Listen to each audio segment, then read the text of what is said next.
everyone. I'm glad you're back. And if you have an opportunity, hit the subscribe button. That's cool. And last time we had talked, I kind of discussed my nature in nature and how that has been a constant evolution in my understanding and relating plants in a design form. And what I like, my two questions to start with now are rules. So what are rules? Why do we have rules in life? We have rules, we have laws, we have guidelines, and a lot of times they're there just to set a pattern of a way of being. So my first question is, why are there rules for planting? And generally there's rules because how we get started.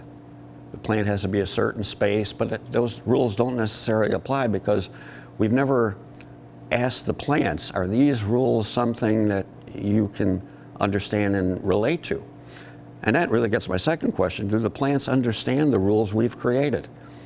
And I've come to understand after 41 years of growing plants, starting by putting them in the earth and then into containers, that the plants have really a whole different way of looking at how they live together based on human activity.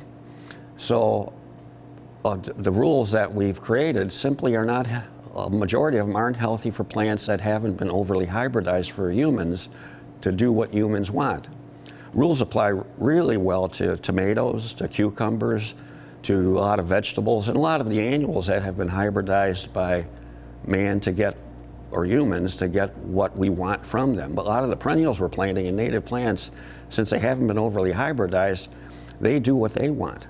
And once we understand what plants are asking from us to have a good life, we will be on a much more successful way of putting plants together so they live well together. The first image you'll see is traditional public planting.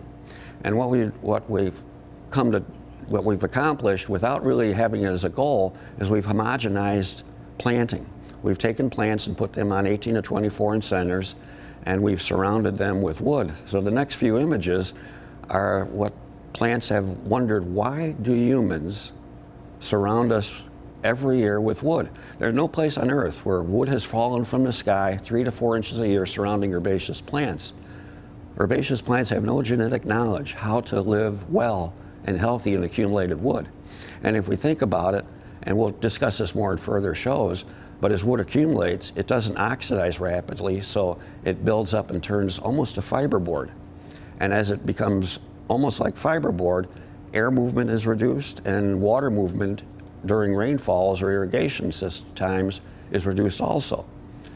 And then what it does, it creates a collar around the plants so the plants can't push new growth through that collar of wood. And every flowering stem on perennials and herbaceous plants, when the plant blooms, it dies and the plant pushes vegetative growth out sideways, either tightly or loosely in a short rhizome. And with the accumulated wood, the plant cannot push through that wood barrier and eventually the plants choke to death.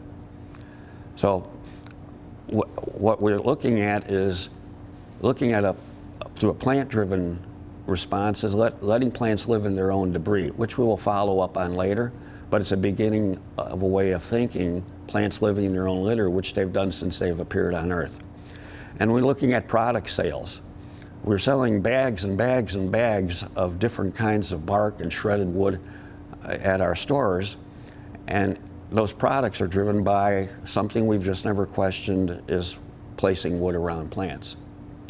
And the future of products is just putting more plants in and letting plants create a living mulch, and the living and dying of their roots, the debris they leave in the garden, will create a system of living where the plants can grow healthy, happy, and have a new way of being loved by us as we garden.